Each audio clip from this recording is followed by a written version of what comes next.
राधे राधे दोस्तों, आप सभी का मेरे YouTube चैनल व्रत एंड पर्व में स्वागत करती हूँ। दोस्तों, ज्येष्ठ माह के शुक्ल पक्ष में आने वाली एकादशी को निर्जला एकादशी कहा जाता है। साल की सभी 24 एकादशियों में से निर्जला एकादशी सबसे अधिक महत्वपूर्ण एकादशी है। आमतौर पर निर्जला एकादशी का व्रत गंगा दशहरा के अगले पड़ता है, परंतु कभी कभी साल में गंगा दशहरा और निर्जला एकादशी दोनों एक ही दिन पड़ जाते हैं। अंग्रेजी कैलेंडर के अनुसार निर्जला एकादशी का व्रत मई अथवा जून के महीने में होता है। बिना पानी के व्रत को निर्जला व्रत कहते हैं और निर्जला एकादशी का व्रत किसी भी प्रकार के भोजन और पानी के बिना किया जाता है। उपवास के कठोर नियमों के कारण सभी एकादशियों व्रतों में निर्जला एकादशी व्रत सबसे कठिन होता है। निर्जला एकादशी व्रत को करते समय श्रद्धालु लोग भोजन ही नहीं बल्कि पानी भी ग्रहण नहीं करते।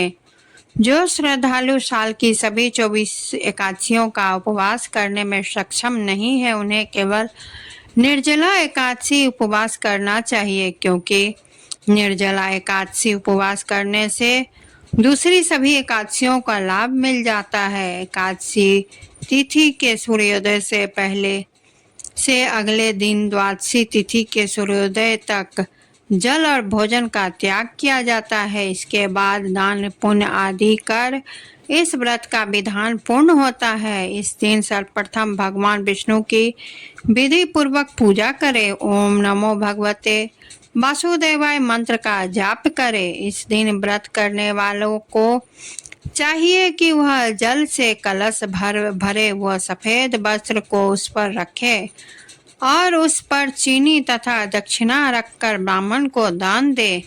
इस दिन कलश कर और गौदान का विशेष महत्व है।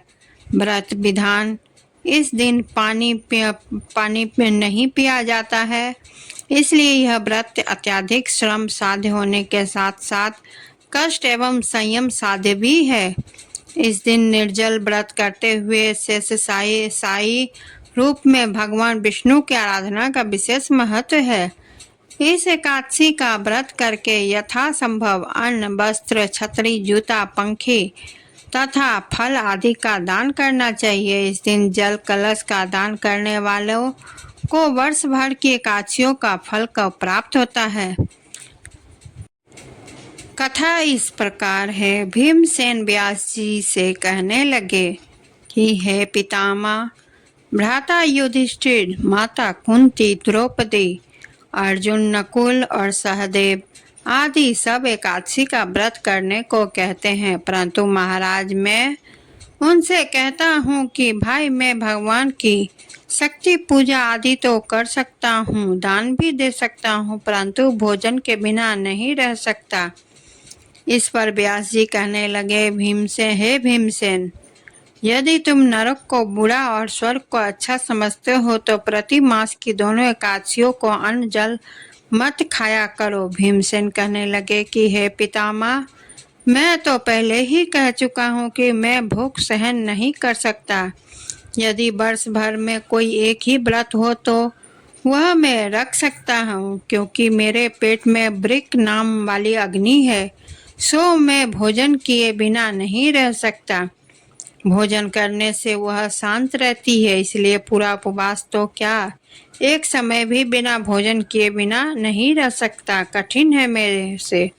अतः आप मुझे कोई ऐसा व्रत बताइए जो वर्ष भर में केवल एक ही बार ही करना पड़े और मुझे स्वर्ग की प्राप्ति हो जाए। श्री व्यास जी कहने लगे कि हे पुत्र, बड़े बड़े ऋषियों ने बहुत शास्त्र आदि बनाए जिससे बिना धन के थोड़े परिश्रम से ही स्वर्ग की प्राप्ति हो सकती है।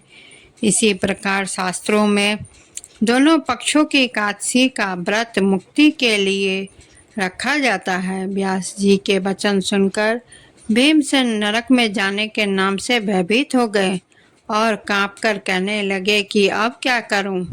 मास में 2 व्रत तो मैं कर नहीं सकता, यहाँ वर्ष में एक व्रत करने का प्रयत्न अवश्य कर सकता हूँ। अतः वर्ष में एक दिन व्रत करने से यदि मेरी मुक्ति हो जाए तो ऐसा कोई व्रत बताइए।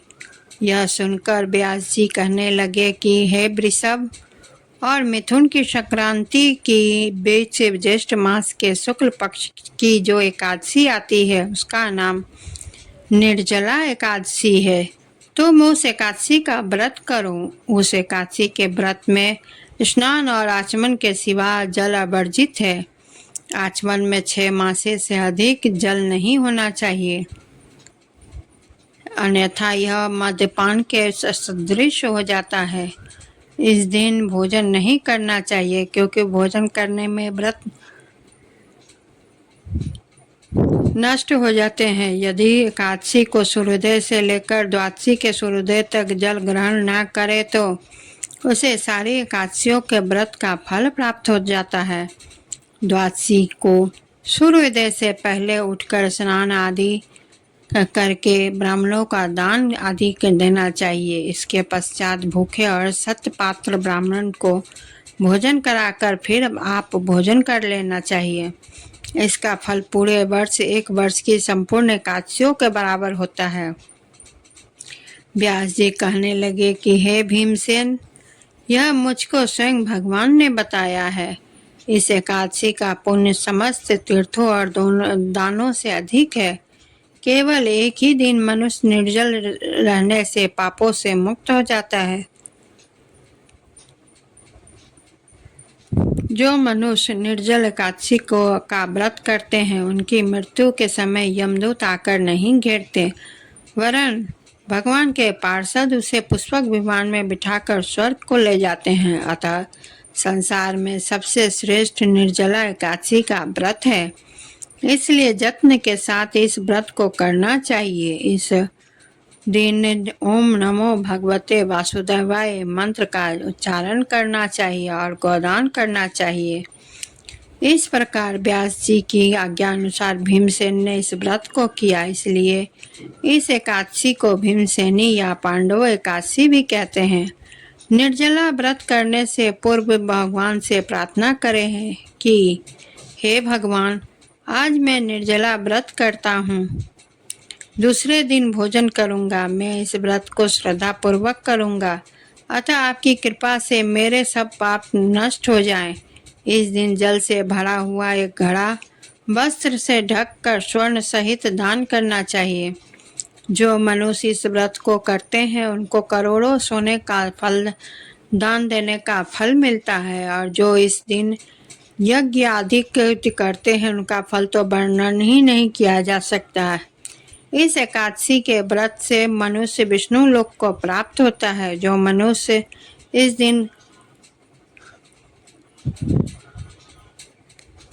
अन्न खाते हैं वह चांडाल के समान है, वे अंत में नरक को जाते हैं। इसमें निर्जला एकादशी का व्रत किया वह चाहे ब्रह्म हत्यारा हो, मद्यपान करता हो, चोरी की हो या गुरु के साथ द्वेष किया हो, मगर इस व्रत के प्रभाव से स्वर्ग जाता है। हे कुंती पुत्र, जो पुरुष या स्त्री श्रद्धा पूर्वक इस व्रत को करते हैं उन्हें अग्निलिखित कर्म करने चाहिए।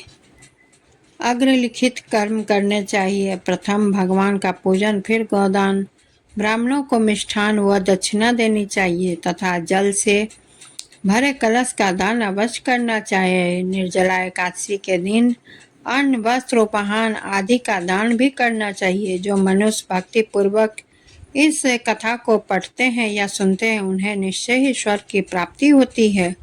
तो दोस्तों, आप सभी को मेरी यह कथा कैसी लगी कमेंट ज़रूर करें, वीडियो को लाइक शेयर करें, चैनल को सब्सक्राइब करें और आने वाली वीडियो को देखने के लिए बेल आइकन को क्लिक करना ना भूलें। और इसी के साथ मैं विदा लेती हूँ। धन्यवाद।